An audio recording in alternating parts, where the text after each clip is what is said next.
క్లాసులో front benchers be like.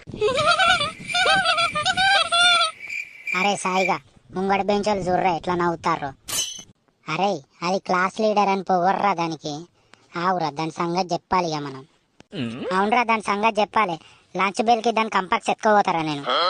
అరే నేనైతే దాని నోట్బుక్ ఎత్తుకపోయి నా పేరు రాసుకుంటారా సపడేక. అందరూ పుస్తకం తీయరి. నిన్న 10వ చాప్టర్ అయిపోయింది కదా, ఇలా కొత్త చాప్టర్ చెప్తా. అబ్బరే ఇలా సార్ ఫెయిర్ నోట్లు చూస్తా అని మర్చిపోయినట్టున్నారా. సార్ ఈ రోజు మీరు ఫెయిర్ నోట్ చూస్తా అన్నారు. అవునమ్మాయి మర్చిపోయినా. అందరు ఫెయిర్ నోట్లు బయటకు తీయుర్రి. అవో అది చూసిన వారా మర్చిపోయినోనికి పుల్లలు ఎత్తాంది. అది రాత్రి అయిపోయినట్టేనా? రాయద్దా మనం? దీన్ని బాగా ఎక్కువైతుంది కానీ ఈ అవదాని సంగతి చెప్పచ్చు కానీ ఇప్పుడు మనం సార్కేం చెప్పాలరా. ఫెయిర్ నోట్స్ ఎవరు రాయలేదో నిలబడుర్రి. గతం రా కొడతాడు కావచ్చు రయ్యా. కట్టేటి బాయే ఇక కట్టె తీసుకురాపోండి ఎవరైనా. సార్ బి సెక్షన్ లో ఉంది తీసుకొస్తా పోయి. అరే అసలు ఇది ఏమనుకుంటాందిరా మన గంట అన్న వస్తుందా రా ఇది బడికి.